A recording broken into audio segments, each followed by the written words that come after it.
को डाला है। लुंगी लगा के जाने की जरूरत नहीं है। ये पीला गमछा है, तुम्हारे सर का ताज है। इसको सर में सजाए और निकले गली से, और जब भी जिससे मिले, हर पीला गमछे वाले से मिले तो जरूर बोले जय सेवा, जय बड़ादेव और जय गोंडवाना। सेवा सेवा।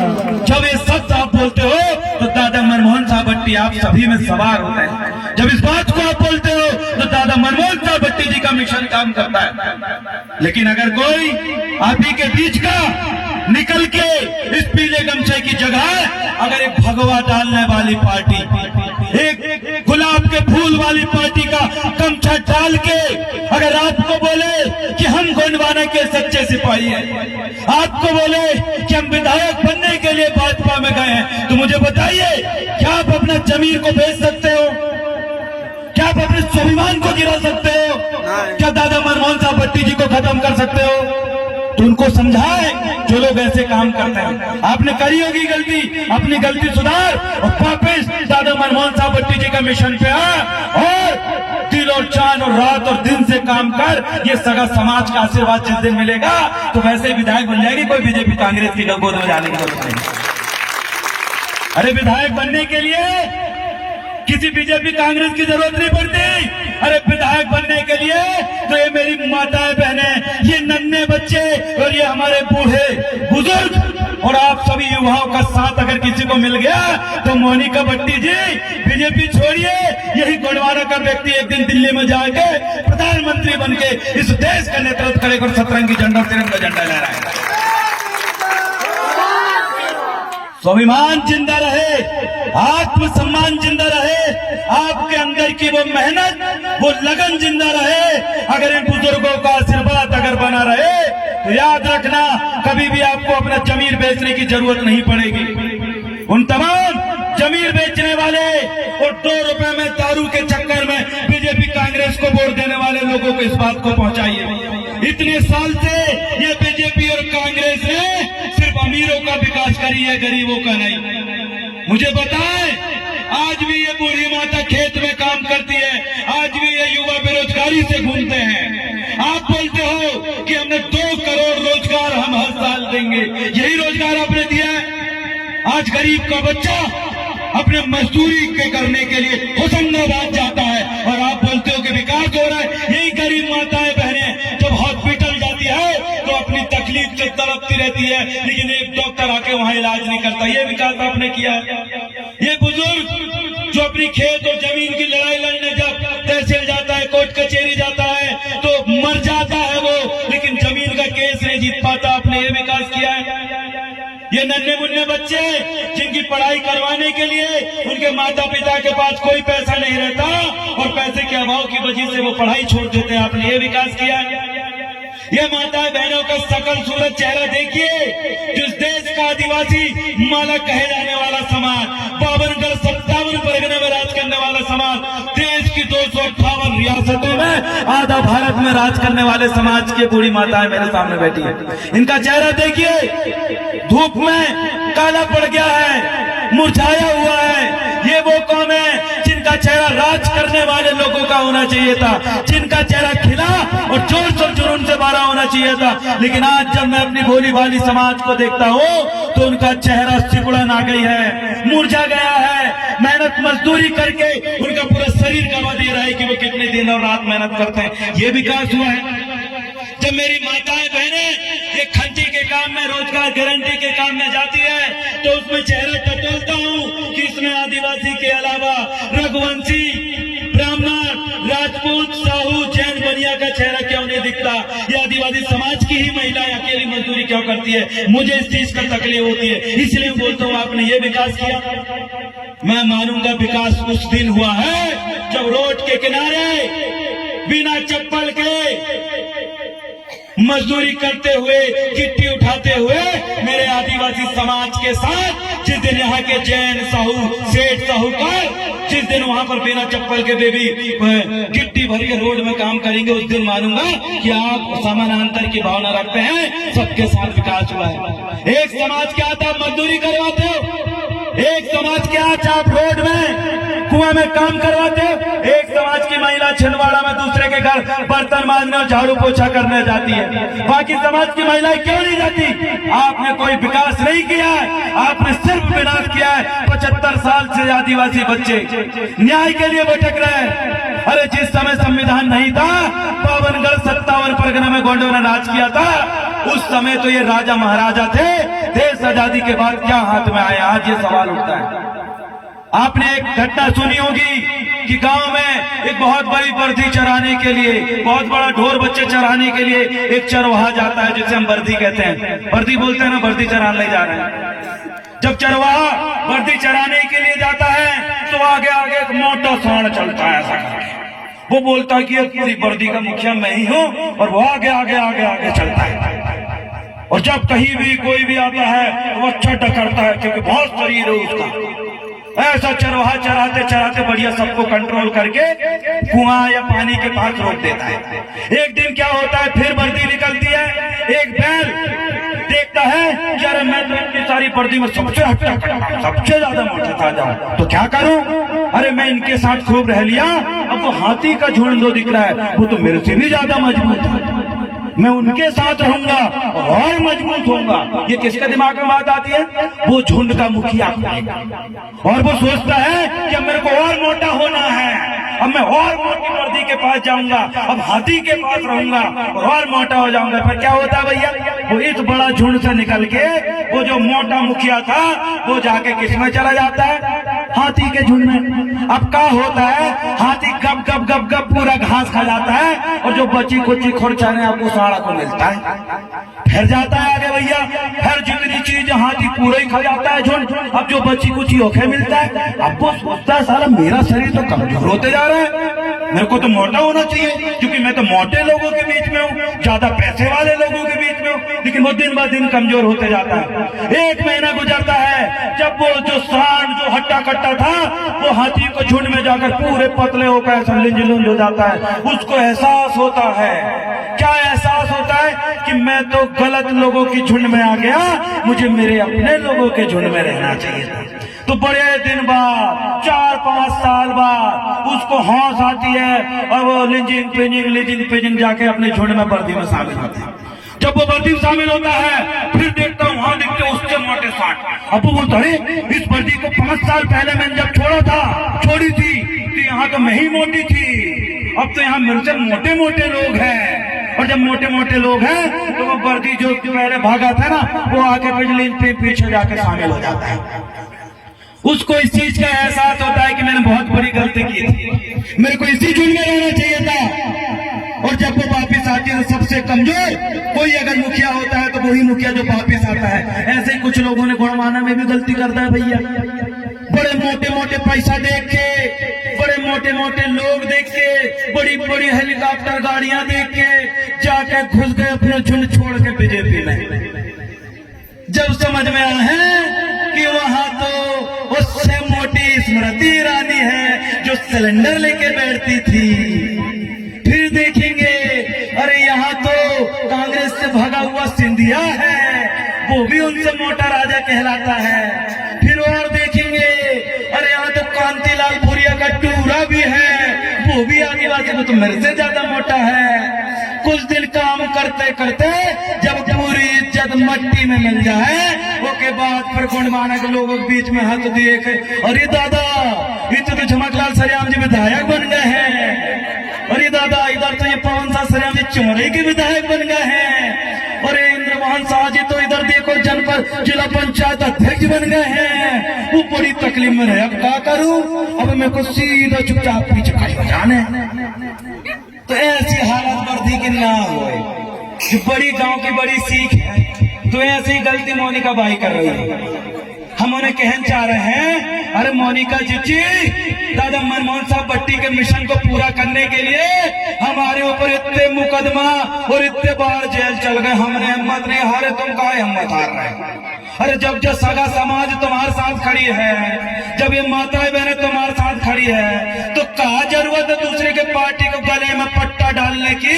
अरे ये पीले गिमछा में इतनी ताकत है कि ये 2-4 विधायक तो जय घोड़वाना बोल के बना दे। इसीलिए हमेशा याद रखने भैया, बकरी अपना झुंड कभी छोड़ा था का? चींटी निकल के कभी देखे तुमने फड़की के साथ उड़ रही है? फड़की के कभी देखे हैं कि बकरी के साथ चल रही है? गैया बैल के कभी देखे हैं हाथी के बीच में हाथी के साथ रह के चल रहे हैं? अरे जब जानवर, चींटी, चिड़िया, छोटे कीटाणु, मच्छर अपने झुंड के नहीं छोड़ रहे तो इन्हें कहीं को छोड़ा। याद रखना है, जब तक अंगूर गुच्छे में रहेगा तो महंगा बिकेगा, और जब गुच्छे से अलग हो जाएगा तो उसकी कीमत चिल्लरों में होती है कि नहीं? बता मुझे। इसलिए गुच्छे से बाहर जाओगे क्या? अपने झुंड से बाहर जाओगे क्या? नहीं तो कुपोषण की हालत में वापिस आके देखो तो झुंड भी भगा देख जो हमारा नहीं है। समझ में आई बात? तो ज्यादा उठ पटांग नहीं समझ रहा है। हम मरेंगे या जिएंगे ये पीला गमछा सर में बांध के जय गुणवाना बोलेंगे, अगर विधायक बने या ना बने, लेकिन गर्व होगा गुणवाने के सच्ची सिपाही है, अंतिम सांस तक अपने जमीर को नहीं बेचे थे साथियों, जमीर को नहीं बेचे। तो आइए जमीन जिंदा रखने वालों के झुंड में आइए, दादा मनमोहन साहब भट्टी जी के मिशन के झुंड में आइए, इस सगत समाज के झुंड में, ये देव रावण बलावी जैसे सैकड़ों युवा ऐसे झुंड में है जो आपके मान सम्मान स्वाभिमान के लिए और आपके इस गरीबी और शिक्षा की हालत से बाहर निकालने के लिए, अरे LLB का LLM भी करें, जज भी बने, और जज बन कर समझ में आ तो विधायक भी बने, और इस समाज को फिर से तरक्की की राह में ले जाने के लिए हम तैयार हैं मेरे साथियों, फिर से तैयार हैं। भलावी जी संघर्ष करो, हम तुम्हारे साथ। भलावी जी संघर्ष करो। एक ही काम करना है। तुम चाहते हो कि तुम्हारे बच्चे कलेक्टर, SI, TI, जज, मजिस्ट्रेट बनना चाहिए, तो याद रखने, कमलनाथ का लड़का नकुलनाथ विदेश में पढ़ के आया, शिवराज सिंह चौहान को लड़का भी विदेश में पढ़ के आया, और दिग्विजय सिंह को लड़का जयवर्धन सिंह भी विदेश में पढ़ के आया। एक तुम्हारा लड़का है जो आज भी गांव में पढ़ा था और आप ऐसे ही पढ़ रहा और फिर मजदूरी करेगा। ये लोग आपके हाथ में ऐसे ही कराने वाले हैं। जिस दिन गुणवाना का विधायक बनेगा 100-200 लोगों को तो वैसे विदेश पढ़ाने के लिए पहुंचा देंगे। इतनी तो पावर है कि नहीं गुणवाना में? अरे सब विकास होगा, आप जो चाहते हो वो सब होगा। क्यों? अरे जब मुसलमान राजा थे तो ढेर भर के मस्जिद बन गए, ढेर मुसलमान राजा आगे बढ़ गए, ढेर मुसलमान व्यापार कर रहे। जब अंग्रेज का शासन था तो ढेर सारे ईसाई मसीह के क्रिश्चियन बन गए, ढेर क्रिश्चियन लोग बड़े बड़े अमीर बन गए, और जब बीजेपी को राजा तो ढेर राम मंदिर बन गए और ढेर हनुमान मंदिर बन गए। और जिस दिन गुणवाना का राज आएगा तो आप जगह जगह बड़े बड़े स्कूल, बड़े बड़े कॉलेज, बड़े बड़े बड़ों के महल, और आपकी बड़े बड़े अमीर समाज देखने का काम भी आप ही करोगे। याद रखिए, जिनका होता है राजा उन्हीं के नाम का बसता है बाजा। अब तुम गुणवाना को राज है नहीं, अब तुम क्या कर रहे भैया? कमलनाथ के तोता को बोल रहे हो कि आजा भैया हमारा लाई काम कर दे। वो कहते नहीं, मैंने कमलनाथ की हड्डी खा हूँ। अब कुत्ता के जो सी हड्डी दे वो वही का मालिक बनो रहेगा। कुत्ता कभी मालिक पे भूखता है क्या? जिनकी हड्डी वो खाए और मालिक का करे, मांस मांस खजात और का फेंक के देते। जोर से बोलो, हड्डी। जोर से बोलो, हड्डी। ऐसी हड्डी खान वाले गले में झाड़ कर, जब मालिक कहे भौंक भौंक भौंक वो भौंकने लगता, अपने ही ऊपर अपने कुत्ता भौंकने लगता, क्योंकि उन्हें हड्डी दूसरे खाओ तो ऐसे ही दूसरे हड्डी खाना। लेकिन याद रखना, हड्डी खाने से पेट भरा, हड्डी खाने से शरीर नहीं बने, बदन नहीं बने।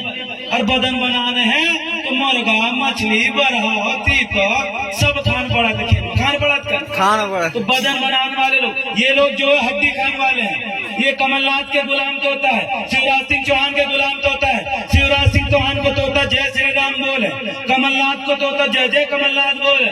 लेकिन याद रखना, जिस दिन गुणवाना का तोता बनेगा वो जय गुणवाना बोलेगा, बना के रहेंगे गुणवाना बोलेगा, आगे बढ़ो मेरी गुणवाना समाज बोलेगा। साथियों,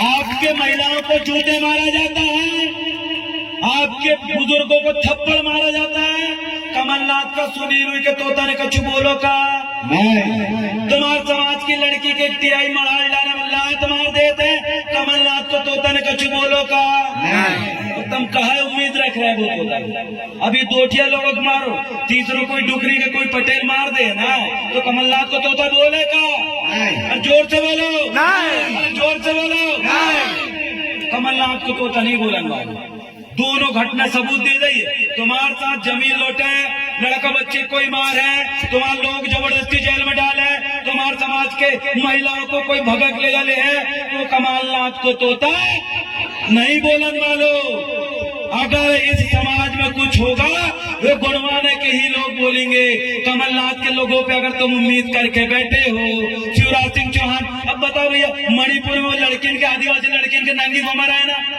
कोई सरकार वहाँ पर बीजेपी की कोई सरकार है कौन को मुख्यमंत्री है बीजेपी को कौन को मुख्यमंत्री जोर से बोलो बीजेपी अब बोलो बीजेपी का मुख्यमंत्री जिस राज्य में है वहाँ लड़किन के आदिवासी कुलीन के नंगे घुमा रहे कछु बोलेगा बोलेगा अरे बोलेगा एक लाइन ही बोल रहे हैं काशी में नरेंद्र मोदी और शिवराज सिंह चौहान के तोता है एक लाइन तुम्हारी लड़की के नंगे भी घुमा दे तो भी बोलेगा ये कमलनाथ ने बोलेगा ये दो चार विधायक बने कमलनाथ के उनने बोलेगा नहीं बोलन की याद रखने तक और तुम बार बार अगर तुम्हारी उंगली उन्हीं की बोर्ड तरफ जाए तो फिर तो कभी नहीं बोलन के एक बार तुम्हारी जो उंगली अरे गुणवानों को चुनाव चिन्ह में दबा दो अरे तुम्हारे लोगों का कांटा गला तो छंदवाड़ा में भी वो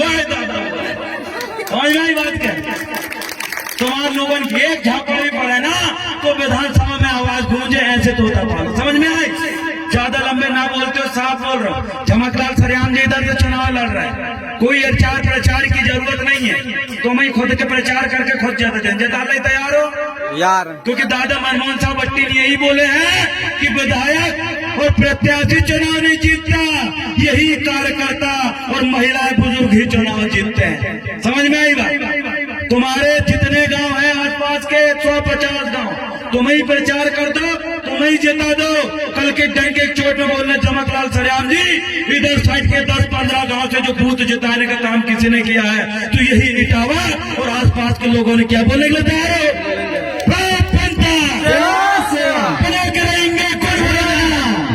चमकलाल सरेआम जी को विधायक बनाने तैयार है ये फर्जी गमछा डाल के जो लोग आने वाले उनको भगाने के लिए तैयार है अरे मछली को क्या पसंद है गुलाब जामुन या जलेबी दोनों नहीं पसंद गुलाब जामुन पसंद है का मछली का क्या पसंद है मछली का क्या पसंद है केचुआ क्या पसंद है गुलाब जामुन डालो तो मछली खा लेगा तो मछली को पसंद है केचुआ और जब केचुआ डाला थे तो मछली गप गपक दौड़ा तो मेरा केचुआ आ गो लेकिन ओके जब पता नहीं रहेगा मैं काड़ो है काटा काड़ो है काटा और वो कप ले जाके गिर जाओ तो फंस जाओ तो ले जाओ काट कोट का खा जाओ खाते कि नहीं खाते वैसे ही आदिवासी में क्या पसंद है पीला गमछा पीरो गमछा और पीरो गमछा में बीजेपी और कांग्रेस को काट का अड़ा के फेंक और तुम दीवार मेरा पीरो गमछा गप गप जाए खा जाए और बाद में मोनिका बट्टी जैसे बीजेपी कांग्रेस में खींच कर तुम्हें खा जाए सावधान रहने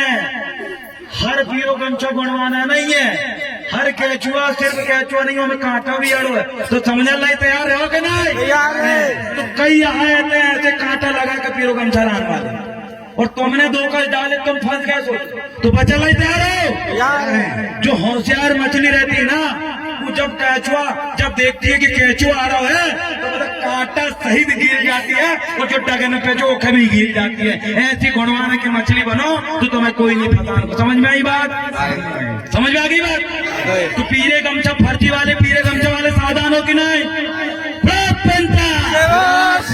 हमारी एकता जिंदाबाद जिंदाबाद जिंदाबाद हमारे गांव के दाऊदाई शक्ति जिंदाबाद जिंदाबाद जिंदाबाद हमारे गांव के पढ़ने लिखने वाले बच्चे जिंदाबाद जिंदाबाद जिंदाबाद हमारे गांव के गुणवाना के वोट देने वाले जिंदाबाद जिंदाबाद जिंदाबाद गुणवाना के वोट देने तैयार हो तैयार है तैयार हो तैयार है तैयार है तैयार है अरे वोट तुम्हें नहीं देना है तुम्हें दिलवाने भी है तैयार हो तैयार है वोट दिलवाने तैयार हो तैयार है आस पास के गांव से गुणवाना जिताने तैयार हो तैयार है तुमने बोल दे मतलब काम होगा काशी के गुणवाना कहता है जे को एक बाप वो की एक बाप समझ में आ गए। और जीएन दोहरा दोसानी करे थे वही तुमको समझ जाने पर बहुत बहुत धन्यवाद। जय सेवा, जय बड़वाना, जय बड़ा देव।